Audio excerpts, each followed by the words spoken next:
good evening, everyone, and welcome to Plastic Surgery Education. So, today we are having a different session, a session called as Candid Conversations. A lot of time in our conferences, we discuss only about academics, but the non academic things are we tend to sort of neglect a bit. So, these Candid Conversations is an attempt to have an interview with the stalwarts in our field, like Karoon sir, and we always keep on listening to their academic thoughts and what they have done in conferences, but this is an opportunity to interview them and to get from them the wisdom which they have learned over years and decades of professional practice. So this is an attempt to capture their insights and experiences. So I hope all of you will definitely gain through these candid conversations, and more so I think those of you who are in academic practice like myself. I was going through sir's resume, and it is, believe me, it is a dream resume. Any academician would want to have that sort of a resume, so many publications, so many presentations, and so on and so forth. It is simply huge. So let me just quickly take you through the salient points of Karoon sir before we start asking him the questions. He is the former director and head of the Department of Plastic Surgery at one of the largest departments in the country, VMMC and Safdarjung Hospital. And it is, as I said, it is a very big resume. And some of the most notable achievements are: he is the past president of Association of Plastic Surgeons of India, he is past president of Society of Cleft Lip and Palate, past president of National Academy of Burns India. He has received numerous awards: Fulan Devi Lifetime Award, Leadership Award by the American Cleft Palate Association, from our own APSI Outstanding Teacher Award, and more. He has delivered the Gillies Oration, Founders Oration of the Indian Society of Cleft Lip and Palate. And more importantly, from a resident's point of view, he was the chairman of the Plastic Surgery Curriculum Committee of the NB as well as the NCI, which was at that point of time. And most importantly, which I feel is more creditable, is he's the chief editor and the founder of our Indian textbook of plastic surgery, which is there in my background. So it is the first volume, and I have also contributed a chapter. It is very close to my heart, and I keep on saying that is one of the most mammoth tasks which I believe sir has achieved. So welcome, sir, to Plastic Surgery Education. It is a pleasure having you with us in the first session, and thank you so much for agreeing to be interviewed by me, sir. Thank you, Nikhil. But you have started with resume, and you said stalwart. I'm not really sure I fit in the definition of stalwarts, but as you said, I have a history of working in many centers and many places. So I'll try to live up to your expectation and try to see whatever questions you put forth, I'll answer clearly, transparently, and from my heart and my whatever truth is there, I will be able to tell you. Right, sir. As this is just about, not about plastic surgery, it is about everything apart from plastic surgery, because at the essence of it all, the success of all surgeons depend upon a lot of factors, not just academics. So the other day, sir, we were discussing in Apsicon, I believe this Apsicon itself, that you belong to a village in Raipur where I would say the population is roughly around 300 to 500, and from coming from a place with probably no basic amenities down the line at that point of time, and going on to become the head of the department of one of the largest departments, plastic surgery departments, going on to be the editor-in-chief of the Indian Journal of Plastic Surgery, a 6 volumes, big textbook. So how has the journey been? Because from an outsider point of view, it appears to be very inspiring and very motivating kind of journey. Nikhil, if I go back 70 years uh, in my lifetime, I was born and brought up in a small village, as you rightly said. The population that time must have been around 150 or 125, just must have crossed three figures. There was no basic amenities, there was no electricity, there was no drainage, there was no water supply or anything kind of. You can understand what was the village in 50s in India. Yeah. So I was studying in primary school there. Fortunately, we had primary school, and the total number of students in that time was only 50 around in whole school. And my batch, when I was in fifth standard, it was five students in fifth standard. So I vividly remember those days. And that time, there was no aim to do anything. It came just by step, whatever we wanted to do. Uh, till fifth standard, we were just passing time there. We were just studying in schools. Then I saw my brothers going to Raipur and then studying in a good school. But I was more probably busy with play and passing time, so I could not score well. I was only second grade, so 59% I got in fifth board. So I got in second grade school in Raipur. Then, while studying in school, my brothers and sisters they were performing very well. And one when I was in eighth, my sister, elder sister, who was doing well in studies, she told me that you have potential. You should read. You'll be able to do well because I was not reading at all. Mm. And then ninth standard onwards, somehow I don't know what changed there. She helped me a lot. My sisters and my brothers and my mother, they really helped. And then in 10th standard, I was in merit list in whole of MP. I was 16th in the merit list in 10th as well as in 11th. I was, I think, 21st or 22nd in the merit list. So that time it was coming by just by step. That time I did not know that I'll do plastic surgery or something like that. So after doing schooling, actually I was destined to go to agriculture. My father wanted me to be a farmer because we have enough amount of land in the village. But my elder brother could not get into medical. So my father says that he is not able to do. Can you do medical? Why don't you appear for PMT? That was the first PMT was happening. So I appeared and I got into medical. So I was also admitted in agriculture college. I left that institution and then I joined medical college. And after joining medical college, while doing my MBBS, I got into general surgery there in MS. While doing MS, my teacher says that you are doing good suturing. You can become plastic surgeon. So why don't you try for plastic surgery? By that time, my colleagues had gone to PGI Chandigarh. My friends Samar and Lalit, they had already joined there. So they became the role model for me. I wanted to achieve what they have achieved. So then I appeared for PGI Chandigarh. I got into a seat which was reserved for scheduled caste. That time it was possible to revert back to general category, and then I got into that. Thanks to Dr. Sani who helped me in doing that. And while doing uh, MCH there in plastic surgery, that time also I did not know what I'll do. Dr. Sani got me into Rohtak Medical College as faculty Mm.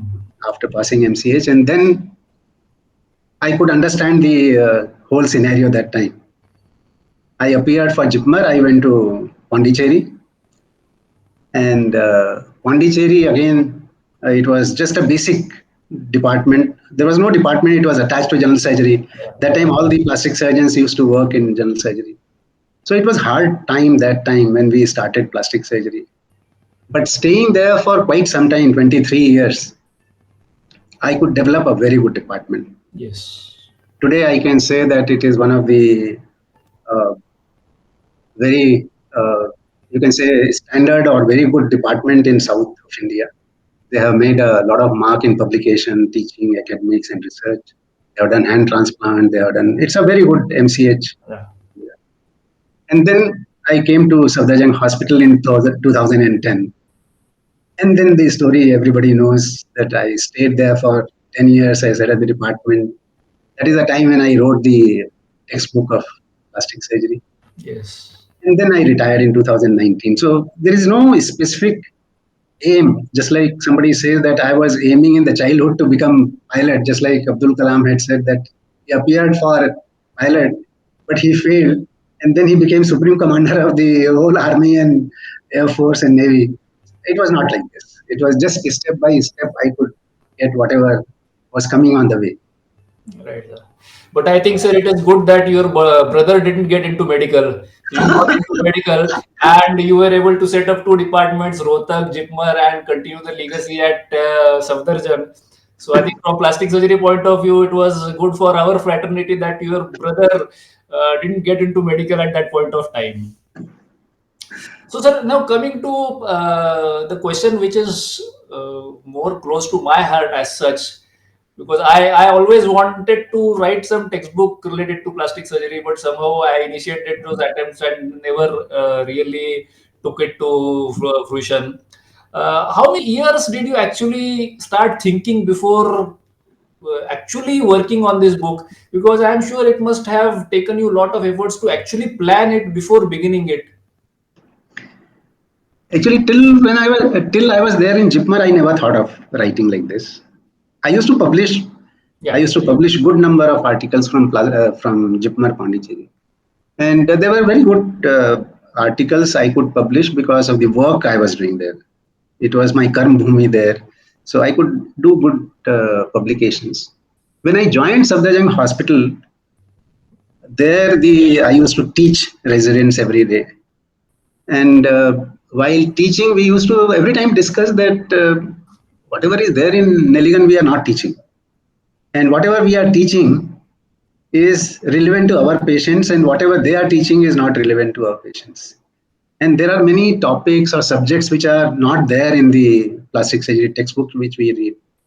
Just like today, if you see hypospadia doesn't exist there, and even many flaps which we still do, conventional flaps which we used to cross leg flap, it doesn't exist now in any of the book Grab Smith or Nelligan or McCarthy. So we kept wondering from 2011 onwards that we should have something like our own reading material which can be relevant for our academic curriculum as well as our residents and teaching centers. But this is actually 2011 we could think of. Means we were just thinking that we should have something, and I was talking to many colleagues, especially during conferences. Yes. I can tell you even names. I used to talk to Dr. Surjit Bhattacharya. I used to talk to Dr. A.K. Singh. I talked to once in a while to Ramesh Sharma and many friends I was talking. They said, yes, we should have something to write, something. But it was not happening. And then 2014 December, I happened to be with McCarthy Oh, for one of the meetings of Ismail Train.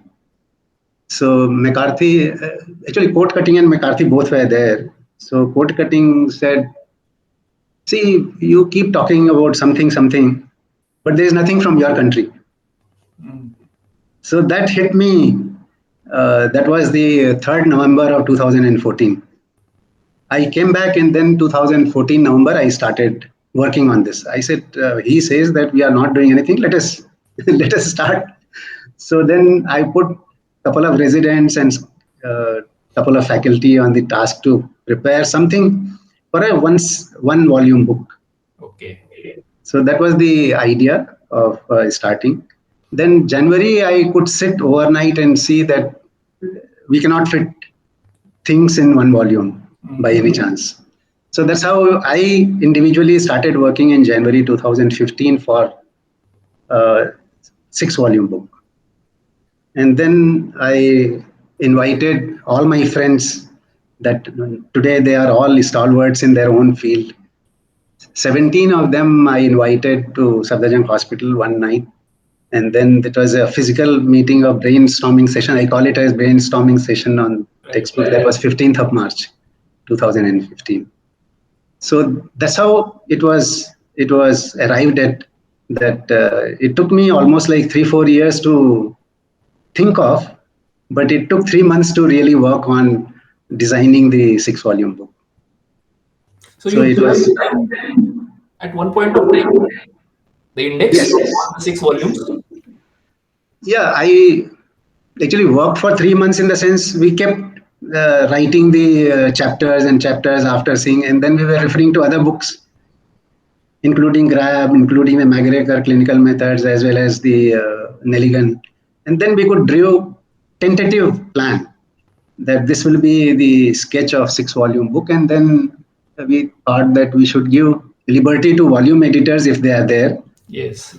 that they should draw more chapters or less chapters, and then design accordingly, and draw the authors, invite the authors accordingly.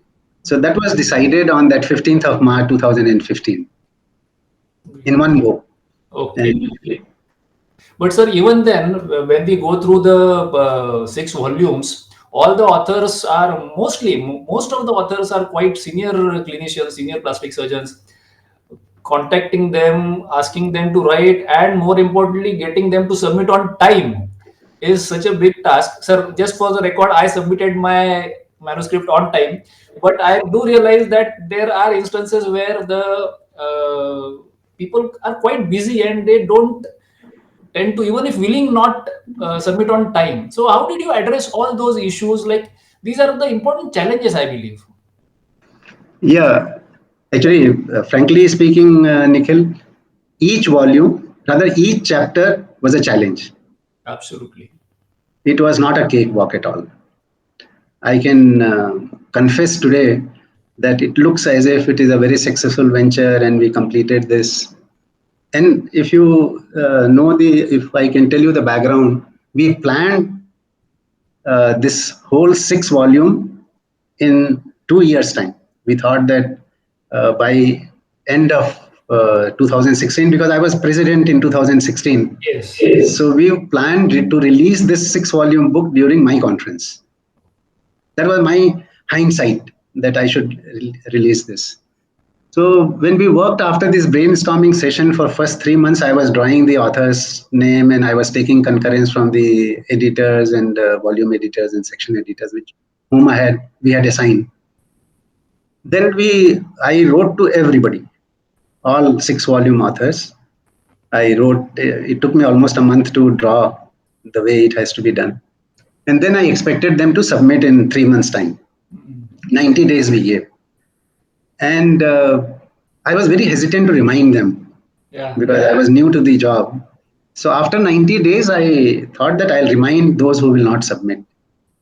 And can you imagine how many people would have submitted in 90 days? 10%. Not even one. Or Not even one.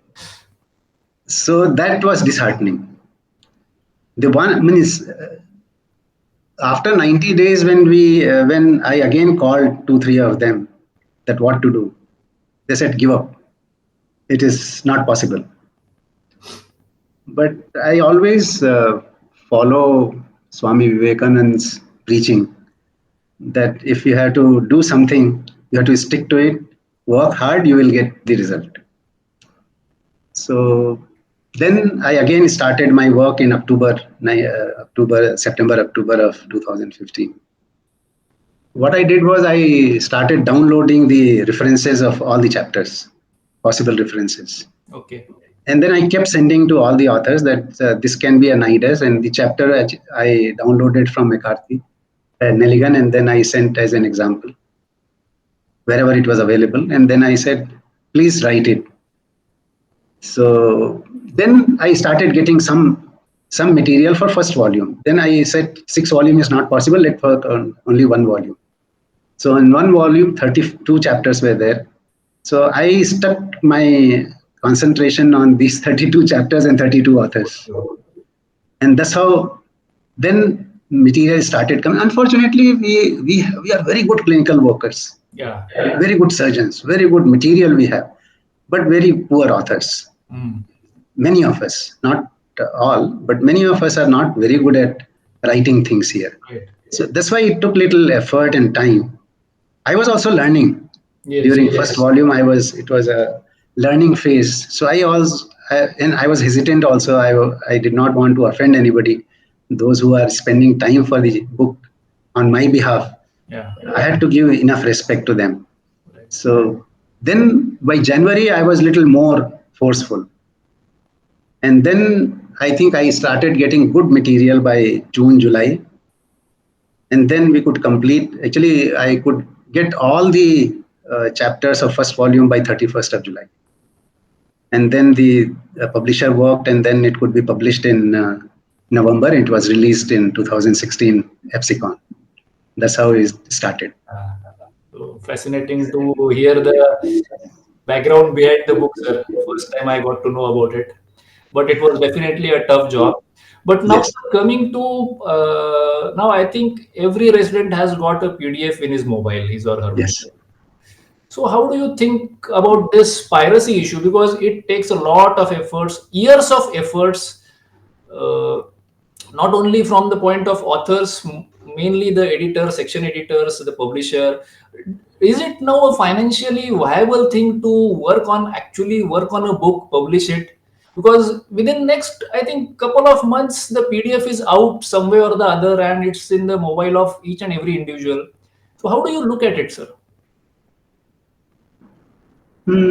Piracy is definitely not acceptable by any chance. It is illegal to do it. And as you rightly said, it drains the coffer of the publisher. Yes, It stops the remuneration, or you can say whatever royalty is there to the editor editor. and section editors or volume editors or the book editor. Definitely, it is not acceptable by any chance. But what happens? We all know it happens. It is happening. Yeah. Even publisher knows Yes. that it is going to happen. So now there are many ways of smartly doing it, and we can prevent piracy to some extent, not completely. Actually, our book got pirated only after 4 years. Quite late. Quite Quite late. late. And I was actually I stuck to the guns to publisher that you should not give online access to any of the place Okay. for their bookstore. Actually, they have bookstore which is online available, and that's the mistake they committed in 2021. Hmm. One of the universities in Rajasthan, and from there it got PDF released. Okay. So that is the mistake which they committed. But by the time they must have already got their Yeah. expenses uh, returned. So as you rightly said, it draws just like 2021 till I was getting reasonably good amount of royalty, Royalty. Yes. and 2022 onwards my coffer has dried Dried. Oh, yes. because now nobody is buying. Yeah. Everybody has got access to PDF. Everybody has got access to it. But now I think now in newer versions, a lot of QR codes are there which can be only purchased. It Okay. cannot be PDF cannot contain all the information in the book. Just like in second edition, we are planning to have a lot of things which will not be available in PDF. You can go only through the link and then get it. So like Oh, that, something has to be done. okay. So, what is your advice to budding authors? For example, we were thinking at the department of coming up with a book on a particular topic, but then again, you think of the efforts you put in and then outcomes, and in a month or so, then there is a PDF copy. Then you feel that all the efforts which you have taken for creation of this book, it has gone down the drain, and everybody is using a Xerox copy. So, what is your advice to a willing or a sort of a budding author? Actually, authors need not worry about the PDF. As far as I am concerned, means what I feel as editor and the author, because the financial loss is to the publisher mainly. Yeah, As such, publisher gives only peanuts to the editors, and the he doesn't give it to the author most of the time. yeah, yeah, yeah. Only editor gets little bit of money. So I think financial aspect is not a major issue as far as I am concerned. I do not know what others will feel, but there is no place for not creating a book or not writing a material. Right. Everywhere people write, publish and perish. Yeah, yeah, yeah. But and actually publishing gives a lot of energy to the person, a lot of recognition. Recognition is there. Best part is whatever you write, it is forever.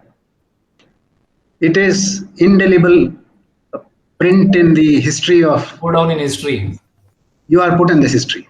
Right. So I feel that budding authors should not get demoralized because of PDF available or piracy. It is the task of the publisher. We must create whatever we think of. Only thing is for paper writing, one should not cheat. Yes. Ethically, it should be correct. And one should put full effort. And one should not worry complication, good result, long series. We must write. Mm. There is no place for not writing. And we are doing huge error by not using our clinical material and our huge experience in our country. We must take, just like Modi ji says, we have the largest population which can move whole world in future. Yes. Human resource, and this human resource we also have in our records in our patient setup, but we are not using. Mm. Considering the amount of work we are doing, our publication is very meager. Very major. Right. This everybody realizes, but we don't write because of Yeah. our Yeah. We our need expertise to is do not. some behavioral modifications and start Yes. actually writing. So Yeah. coming to departments, now you have headed one of the largest departments in the country. And when it comes to handling large departments, there are bound to be a lot of disagreements. There are younger colleagues, there are your counterparts who are of the same age, same seniority that you are, maybe a couple of years younger. And there are bound to be clashes of thoughts, difference of opinions, and disagreements. So how do we address the conflicts or disagreements in our departments so that the work of the departments doesn't suffer? There are ego issues. Juniors feel that they are not adequately given their due importance or their due recognition for the work they are doing.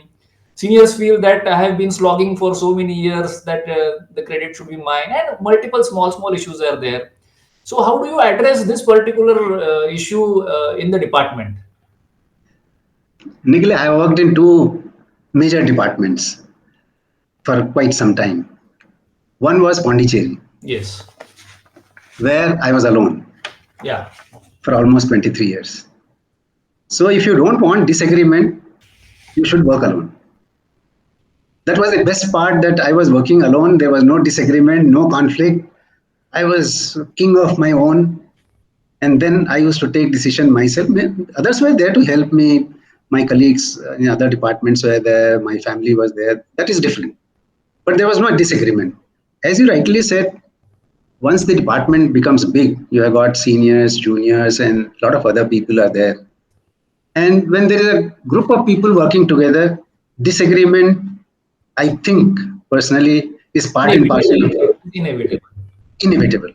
It is part and parcel of your team system. Yeah. So we have to accept that this is likely to occur. But if you are good leader or good head of the department, if you are transparent, try to, means I, what I did I can tell you. I do not know what is the ideal thing, but I That's what what I I'm asking, sir. Yes. what I did was I was trying to draw consensus in most of the decisions. It was not possible in everything by everybody, but majority, if they are sitting together, we used to take consensus opinion. If somebody is there, we used to try to convince, and then we used to work together. Second, I had no ego. I did not mind going to my junior's room and telling, by don't contradict whatever is happening in the department. Please try to help. And even junior to junior most, I used to assign the task for which he was against. So that ego clash, if it is avoided, I think it works. And if people start feeling after some, I was outsider for Sadhajan. I Yes. can tell you. I can tell you in open fact. I was outsider. I was not accepted easily. People took me to the court, and so many things happened. So, but after a year or two, people realized that I am not working for myself. I was working for the department. The day people realize that you are working for the benefit of the department in long term, people will try to help you. And there will be definitely some gruntal people will be there, but you have to live with them, and then you have to try whatever is best for the department. I personally never compromised in the benefit of the department for any decision. If I have to buy equipment, I'll take consensus, I'll give task to somebody, and then it will be purchased. If I had to buy laser, there were people said, no, this is aesthetic surgery, we should not have in Safdarjung. I said, let this others feel. Majority said, yes, we should have. Then we had. So like that, I tried to do things which were in favor of the department and for the development of the department, for the development, for the benefit of the patients in the department. That's how it worked. Right, sir. So, So before actually talking to you, before this interview was scheduled, I also talked to a couple of your students because I wanted to know from them what questions do I ask you, how were you as a teacher. So I got many feedbacks that you were a very strict disciplinarian, especially when it came to academics and very firm on academics, missing of classes, and there was a structured program when you actually joined Safdarjung, and it continued till the time you were at the helm of affairs. So, actually, I feel if leader leads with an example, if he himself he spends time, if he himself works for the task given, I think people follow. And mhm. that's what happened because I used to draw uh, the plan myself, and I used to make sure whatever meetings are there in the institute, I'll be there for the classes, and I used to participate actively throughout the classes, and I hardly missed residence classes in the department. So if I am sitting, others will also come. Yeah, The residents will not miss. right, And then it happened that in due course of time, they realized themselves that we must attend the class. So like that, it happened. But I'm not very strict. I didn't from plan. point of view of academics, I mean to say. Yeah, yeah, Somebody has to be like this. I yes, think unless you are strict in your own system, its system doesn't fall in place. That's what I feel. right. So since we are discussing about departments and academics, so there are a lot of younger plastic surgeons. Even I used to feel a couple of years down the line, there is a lot of uncertainty in academic practice. So the newer generation of plastic surgeons who are entering as faculties, there are no promotions on time. There is no sort of professional growth, we can say. There is these are difficult decisions, I believe, at that point of time, whether to continue with the system. Because I believe in institutes of national importance like AIMS PGI, there is a fairly transparent and fairly rapid growth happening. But across many government institutes across India, it doesn't happen. You are for years together, 10, 12, 14 years, you are stuck up at the assistant professor level. And then it becomes a difficult decision whether you still continue with that or you explore other options. So what would you suggest? Because you have been in the system for so long, you have taken the journey. So what would you suggest? What advice would you give to those plastic surgeons who are in a dilemma when these things occur? Actually, I was working throughout in central government institutions. Yeah, yeah, So there, this problem of promotion and getting the post and hierarchy was maintained well, and it was all time-bound promotions there. But I know that this problem is there, stagnation is there in most of the institutions in state government, and promotions especially is a problem in most of the places. Only thing I can suggest is one has to choose between two. mm, If you think that you need to be in academics, you have to accept the situation. And then I think you can circumvent to some extent this lack of getting a post by publishing. If you do a good publication work, it gives a good kick and lot of satisfaction when you work. And if you work hard, you will never repent. mm, And a lot of people, they once they don't get promotion, they give up the work. They yeah, will say, "I will not go for surgery. Why I should work?" But that is not an answer. If you want to shine like sun, you have to keep on working. keep working. You have to burn like sun. Yeah, Then only you can really work hard. And even in state government, it's just matter of time. Definitely, that time will come when you will get your post. mm, And I think personally, you get money part keeps coming because uh, your promotion keeps means your annual increment keeps going, but it is not to the extent how much you will get in promotion. yes, yes, Only if you are there in academics, if you spend time in academics, I think you get a lot of satisfaction. And there is no I personally feel if you keep working, you will get your benefits. Okay. And a lot of time people resort into unethical practices. So one should always be within the legal frame, and a lot of complications happen once you go out of the legal frame, and then one should avoid doing that.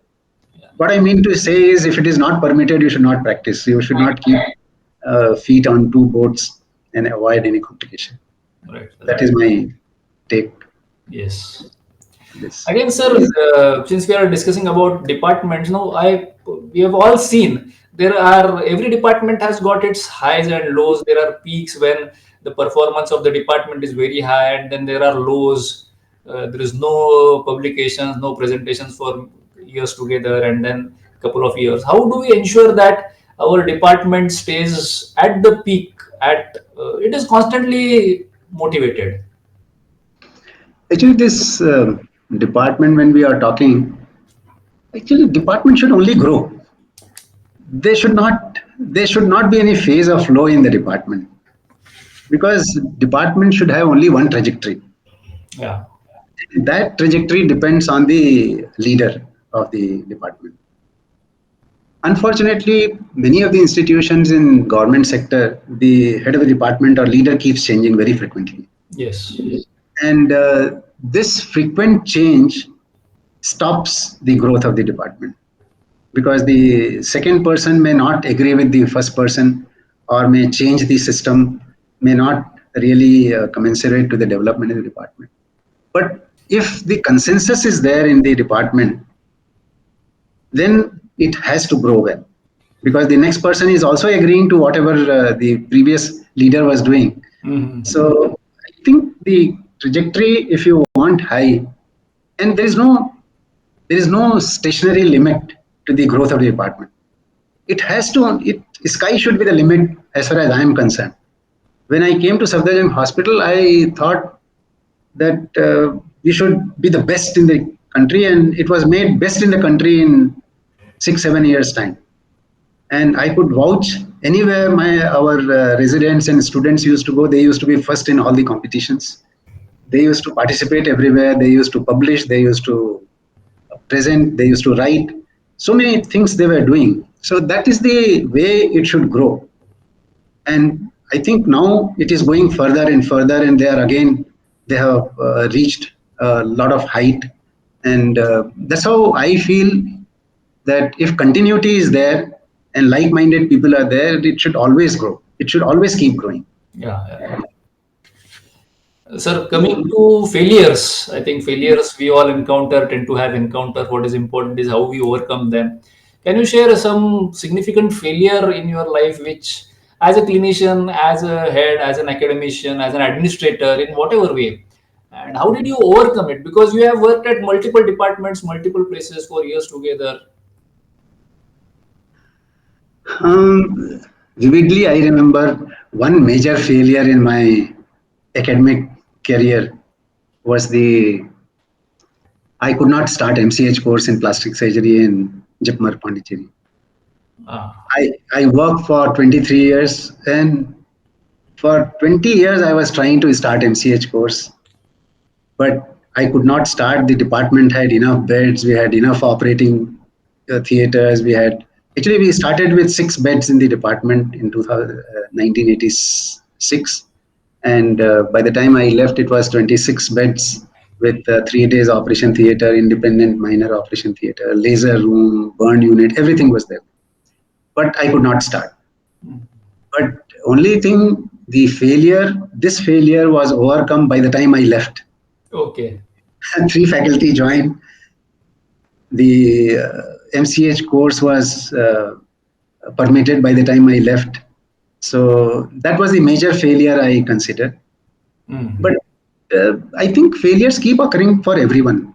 Yeah. And there is no place, those who work, they fail more.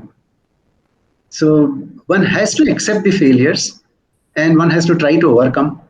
That's the and major failure. If you talk about, this is the one major failure I can think of.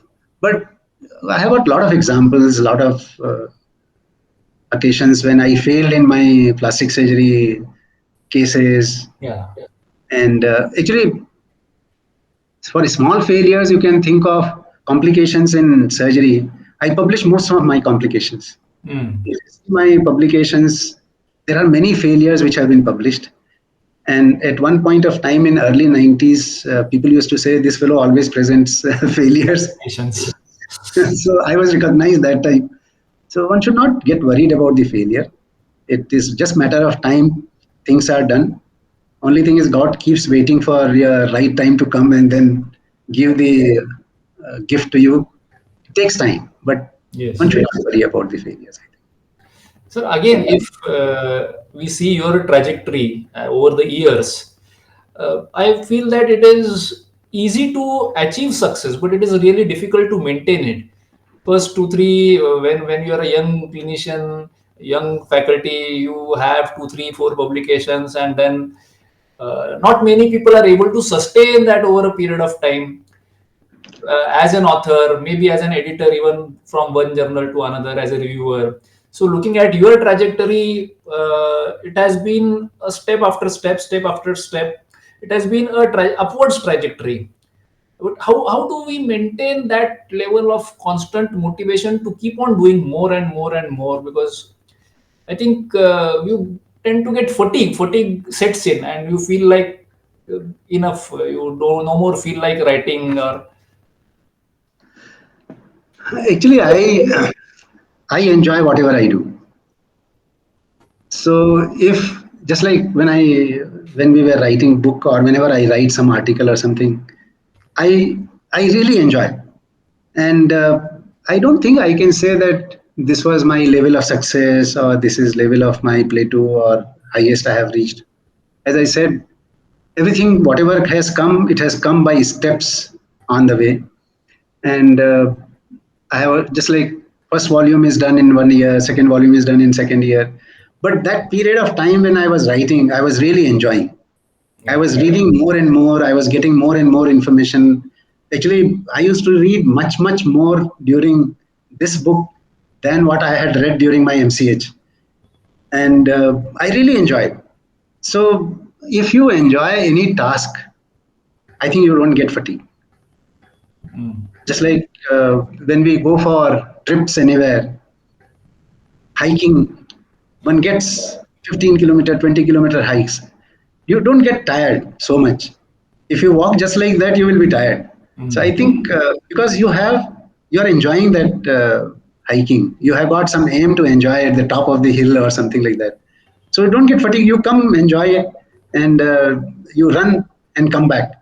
Similarly, probably happens with me that since I enjoy, I don't get fatigue at the end of the whatever I do, and then it automatically keeps going higher. I do not know what happens, but that is the way I look at it. To your question, Yeah, I that remember actually getting your mails at maybe around 2 or 3 in the morning at the time when you were working on those chapters, and I used to wonder that I've received his mail at around 2 to 3 a.m. in the morning, and I should reply to it as early as possible with the necessary changes. So you have been a role model to many of your students. You have been a mentor to many of your students at multiple places: Rohtak, Jipmer, Safdarjung.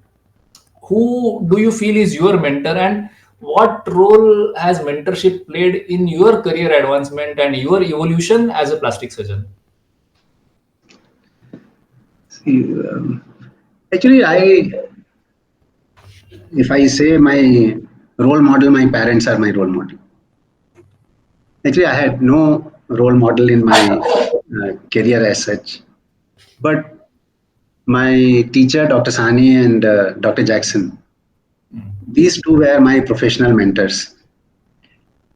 But if you talk about in general the help, support, and mentorship, there are a lot of role of my mother, my sisters, my actually, uh, very frankly speaking, whatever I write, the papers or even presentations, my wife helps a lot.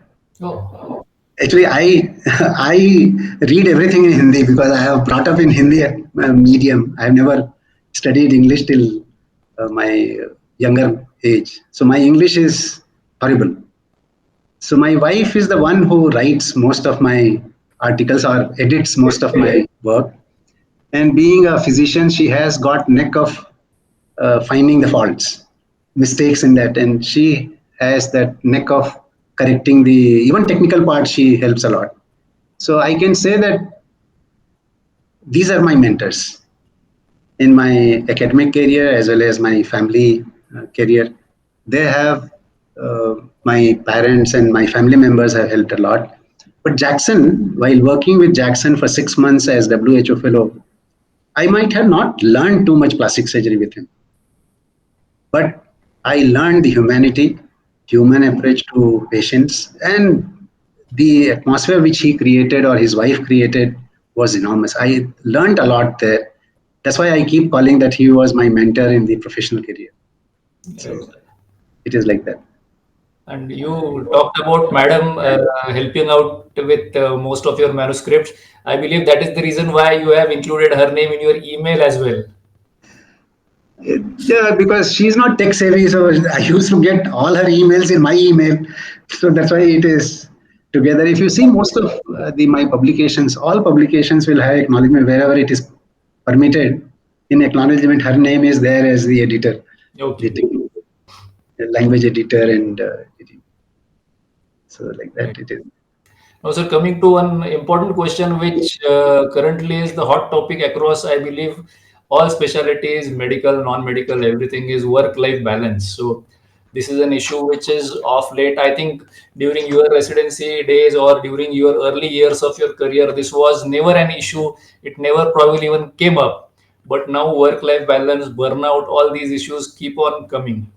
So, what do you have to say to the newer generation? How to achieve that perfect balance of work and life? How to avoid burnout? How to work for prolonged period of time? Actually, one is what I did in my life for myself.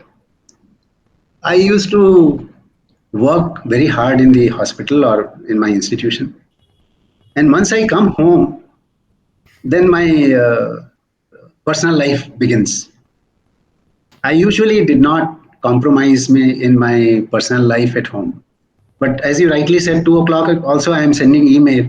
So whenever there is a need, I work from home also. Not like that I did not work. I work from home. But I first priority at home was the family work. Mm, And then I used to find time, and I used to make sure that she's also sitting with me doing some editing work so that she also doesn't mind is keeping awake for a little late. But suppose I had to go somewhere outside, I will not avoid going outside for family work just because I have to work in the for book or I have to work for the hospital right. activity.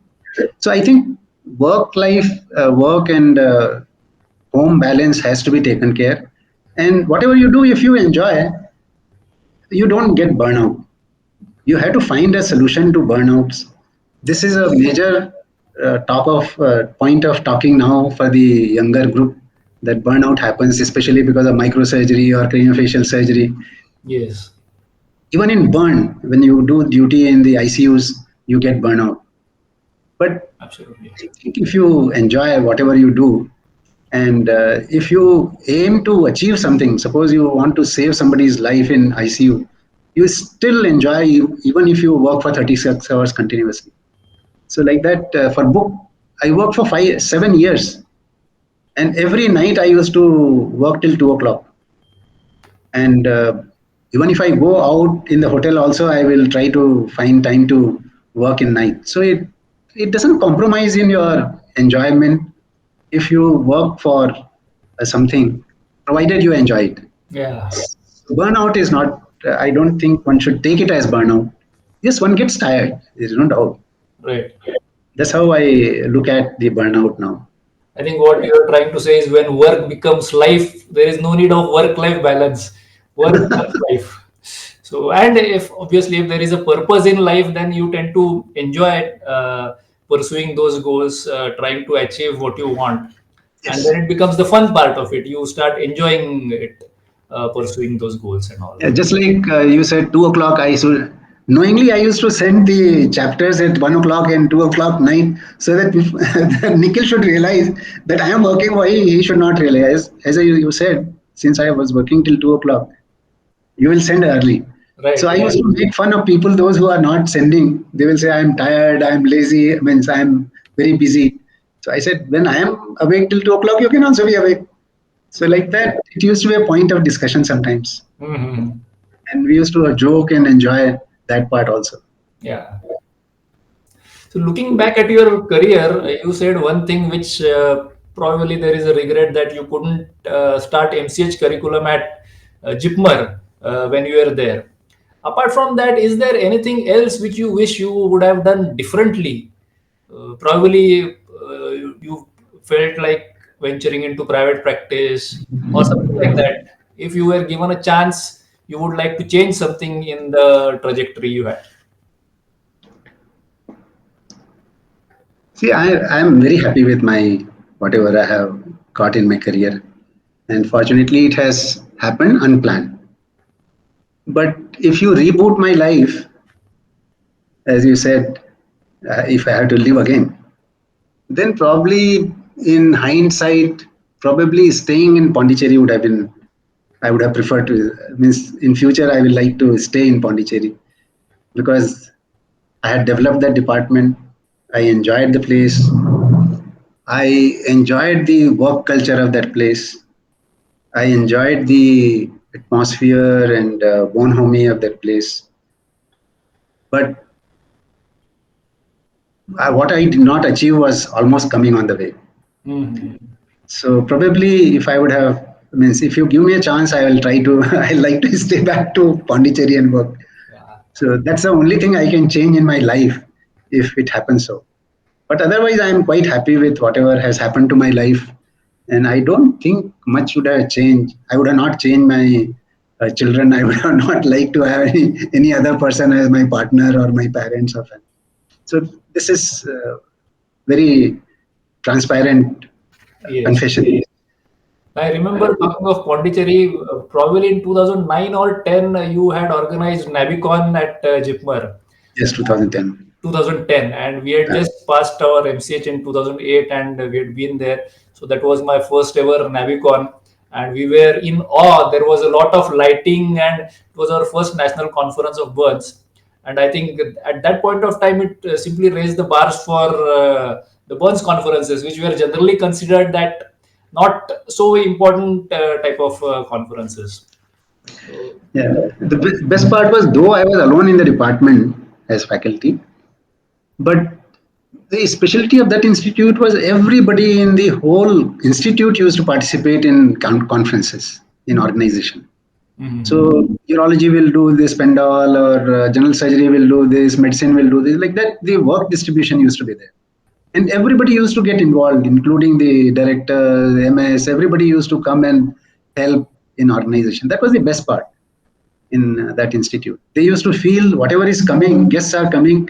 It is guest to the institute. Yeah, It is not the guest of Karoon. It used to be guest of the institute. So they used to take care of everybody. That was the specialty of that place. right, sir. Now, sir, anything on the wish list?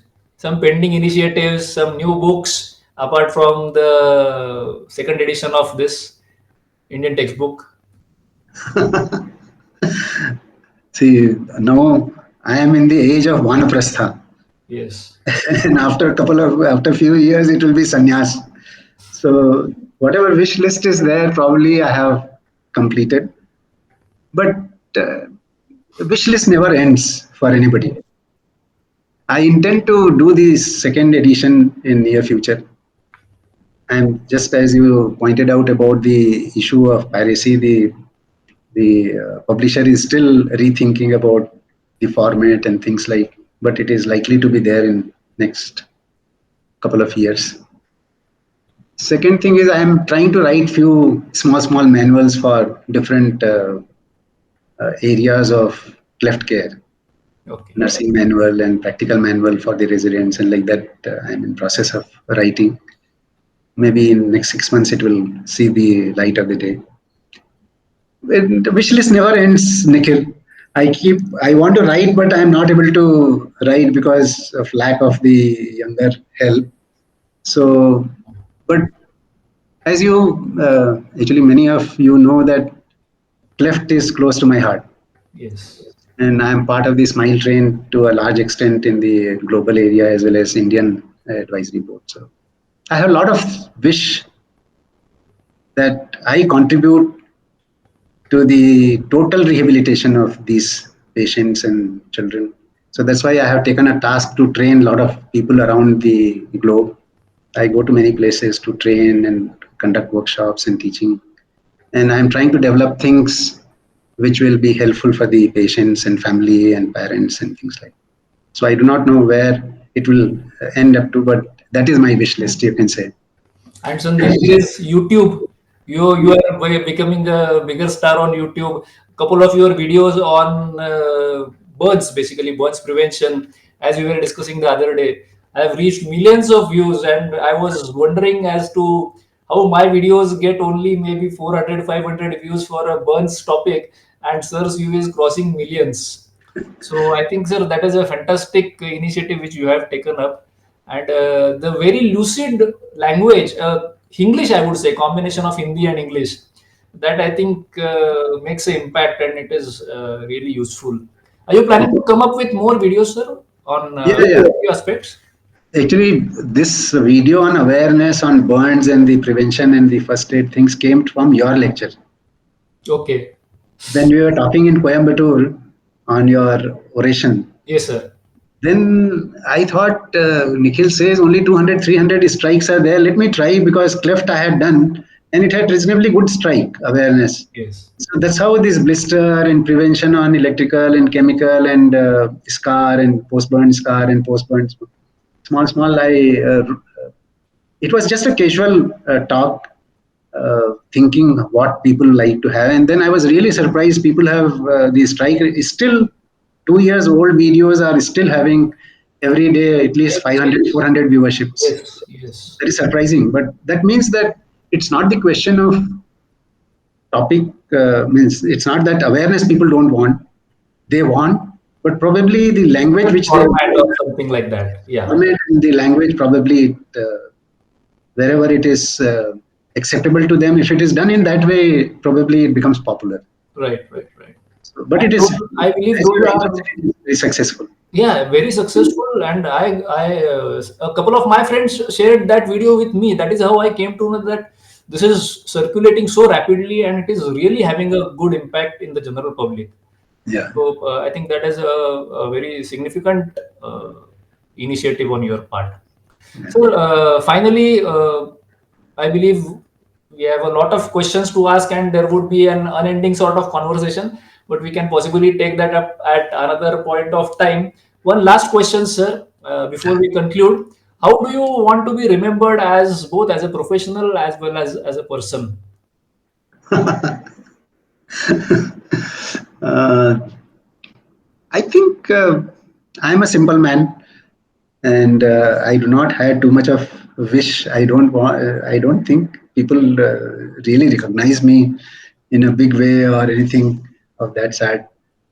I think if people remember me as human, the if people think that I have taken care of my job in a transparent and ethical manner, that should serve the purpose. I think the patient should remember me as if I was part of their caring caregiver, and my family. We should all remember as one of the, you can say, the part of the family. Actually, I'm little. People recognize me as one of the binding force in family. I keep talking to everybody, and so if they remember me as a binding force for the family, and definitely my daughter remembers me as a comic person. We have always got conflict between two of us because she is a physician and I am surgeon. So everybody knows that there is always a tug of war between physician and surgeon. Yeah. She always thinks surgeons work without brain and we are just carpenters. So if she remembers like that, I'm quite happy and quite satisfied. Right, sir. So one last piece of advice which you would give to our younger colleagues. To all my younger colleagues, only thing I can say is work hard. There is no place for any relaxation in. Actually, now if you see the number of people coming out is many Seriously. multiple folds. Yeah. But simultaneously, the institutions has also grown up.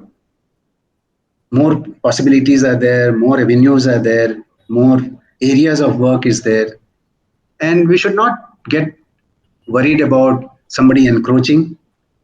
We are also encroaching in somebody's area, they are also encroaching in our area, so that we should keep aside. But if we work sincerely in our own area of expertise, people have to decide where he is expert. Just like I am good at doing reconstructive surgery, if I barge into aesthetic surgery, probably I will definitely fail. My second tenure as a practitioner after academic job, I joined private practice, and then I started from scratch, and then I realized that I am not good at practice. But I stuck to my gun that I will do only reconstructive surgery.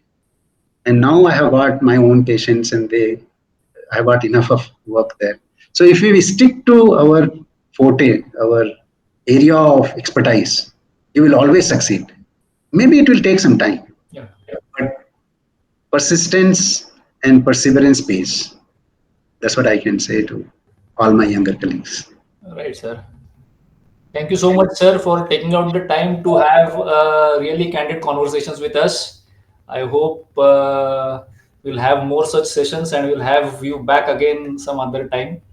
I think we'll conclude. Thank you so much, sir. Thank you all. Thank you. Thank you, sir. Thank you, Nikhil. Thank you so much Thank you, sir. for this opportunity. Thank you. Thank you, sir.